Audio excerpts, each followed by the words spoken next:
یہ مراد ہے اس حدیث سے جس میں فرمایا گیا علماء امتی کا انبیاء بنی اسرائیل. میرے نزدیک من یطع اللہ کی تشریح ہے جو اس حدیث میں ملتی ہے.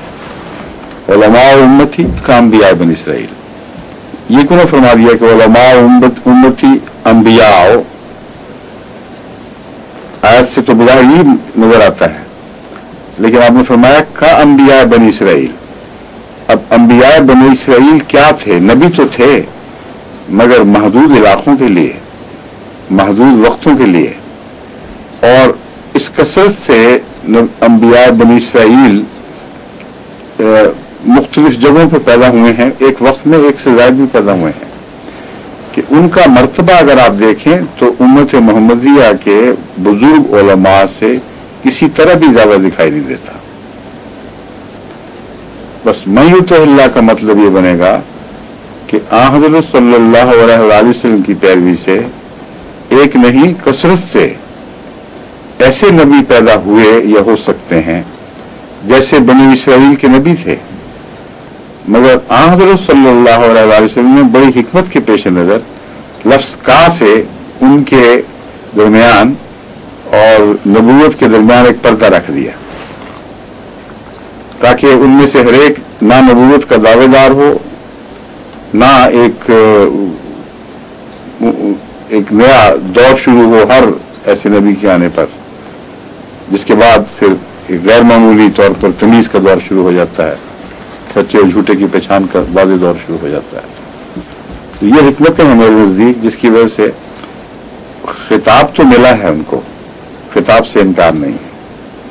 اور حضرت مسیح موعود علیہ السلام نے لفظ خطاب ہی استعمال فرمایا. خطاب ملا مگر کن معنوں میں؟ کا انبیاء بنی اسرائیل کے معنوں میں. خطاب اللہ سے ملا قرآن کریم میں، حضرت محمد رسول اللہ سے ملا اس کی تشریح میں، لیکن کس طرح؟ کا انبیاء بنی اسرائیل. جب حضرت مسیح موعود علیہ السلام یہ فرماتے ہیں کہ مسیح موعود کی حدیث کا حوالہ دے کر کہ تمام امت میں نبی کا نام پانے کے لیے میں اکیلا منتخب کیا گیا، اس میں قطعاً کوئی شک نہیں.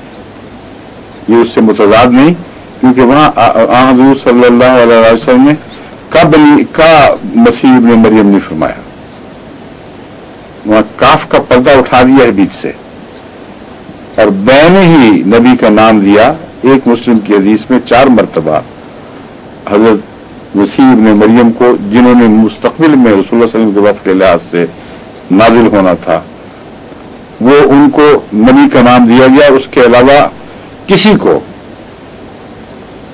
کسی حدیث میں کہیں بھی بغیر کاف کے پردے کے نبی کا نام نہیں دیا گیا. اگر ان صاحب کو کہیں دکھائی دیتا ہے تو مجھے بتائیں تاکہ میں اپنے مسلک پر اس کی روشنی میں نظر ثانی کروں اگر ضرورت ہو تو. بس یہ تضادات نہیں ہیں، یہ مختلف محل کی باتیں ہیں. ان کے دائرے میں جب آپ بات کو اچھی طرح سمجھیں اور مسیح موعود علیہ السلام کے لفظوں کے انتخاب پر غور کریں تو پھر بات بالکل واضح ہو جاتی ہے. بس وہ بات جو میں نے کہی ہرگز حضرت مسیح موعود علیہ السلام کے موقف کے منافی نہیں، اور حضرت مسیح موعود علیہ السلام کے موقف میں جیسا کہ لاہوری جماعت کہتی ہے کہ گویا تضاد پیدا ہو جاتا ہے اگر ہم نبی مان لیں، وہ بھی غلط ہے، بالکل بے بنیاد بات ہے. جہاں نبوت کا انکار کیا ہے وہاں اور معنوں میں کیا ہے، جہاں اقرار کیا ہے وہاں اور معنوں میں کیا ہے، اور ان معنوں کو کھول دیا ہے، کوئی شک کی گنجائش نہیں چھوڑی. مگر اس بات کا کبھی انکار نہیں فرمایا کہ امت محمدیہ میں مسیح موعود کی حیثیت سے نبی کا نام پانے والا، نبی کا لقب پانے والا میں ایک ہی منتخب کیا گیا. اگر کوئی کہتا ہے کہ کوئی اور ہے تو دکھائے. یہاں تک کہ ایک اور حدیث میں بھی صرف ایک جگہ نہیں فرمایا، مسیح کا ذکر فرماتے ہوئے جس نے مستقبل میں نازل ہونا تھا، فرمایا لیسا بینی و بینہ نبی، کہ میرے اور اس کے درمیان کوئی نبی نہیں. بادی کی تشریح بھی فرما دی اور یہ بھی بتا دیا کہ وہ ضرور نبی ہوگا. تو اس کو تو کا نبی نہیں فرمایا، نبی فرمایا ہے. تو جو خطاب دیا گیا ہے وہ قرآن کریم میں دیا گیا، جس کی تشریح حضرت محمد رسول اللہ صلی اللہ علیہ وسلم نے فرما دی کہ نبی کا خطاب ان معنوں میں ہے جن معنوں میں بنی اسرائیل کے نبی ہوا کرتے تھے، مگر میری امت میں نبی کا نام پانے والا وہی ہوگا جو کاملاً میرے مطابق ہوگا، اور اس کے نتیجے میں اللہ تعالیٰ اس کو ایک منصب پر معمول فرمائے گا، اور وہ منصب مسیحیت ہے، یا دوسرے لفظوں میں منصب مہدویت ہے۔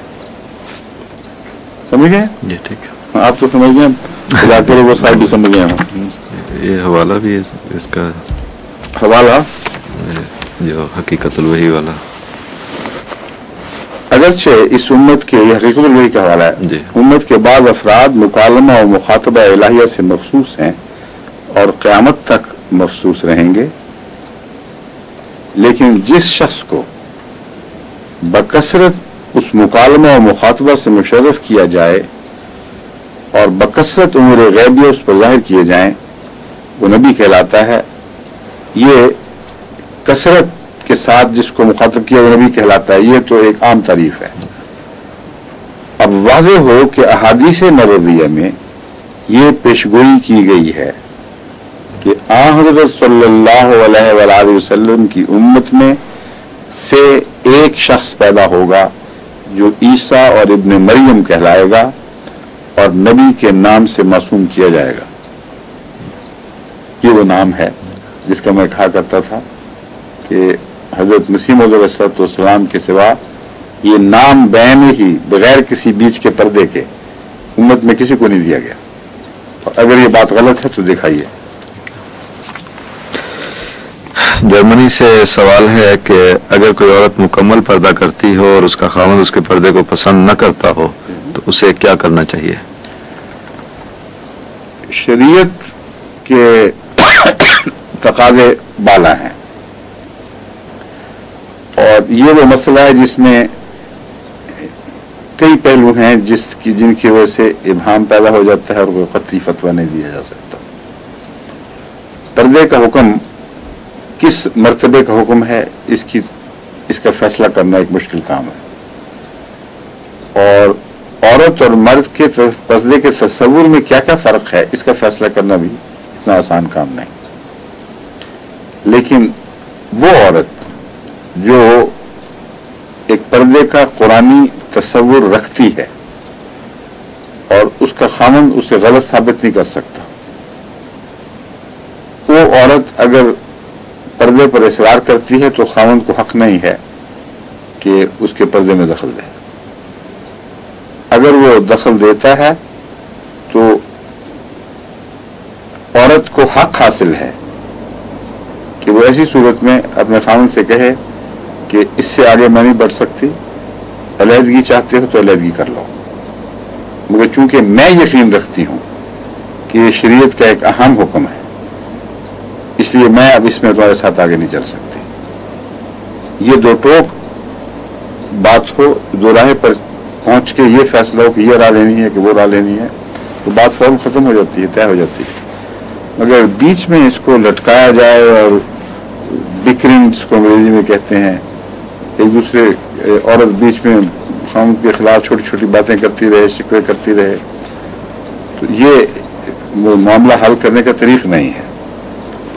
عورت کے تقوی کا، اس کی دیانتداری کا سوال ہے۔ اگر وہ واقعتاً سمجھتی ہے کہ یہ اہم حکم ہے جس کے بغیر وہ اپنی پاکیزہ زندگی برقرار نہیں رکھ سکتی، تو پھر اس کا فرض ہے کہ خاوند کو کہے کہ میں آگے نہیں بڑھوں گی، تم نے مجھے چھوڑنا تو چھوڑ دو۔ یہ اس لیے میں کہہ رہا ہوں کہ میں نے شروع میں تمہید باندھی تھی کہ مختلف پردوں کے تصورات ہیں، مختلف چیزیں ہیں، مختلف محرکات ہیں جن کی وجہ سے خاوند بعض دفعہ پردہ چھوڑنے کو کہتا ہے۔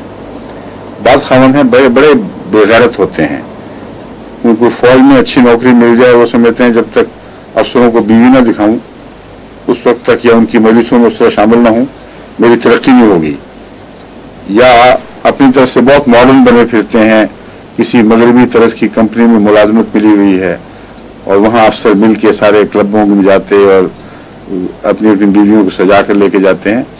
تو اگر کوئی عملی خامن چھوٹے دل کا ہو، طبیعت میں کمینگی پائی جاتی ہو، جیسے اپ سٹارٹ جس کو کہتے ہیں، ان میں عموماً یہ بیماری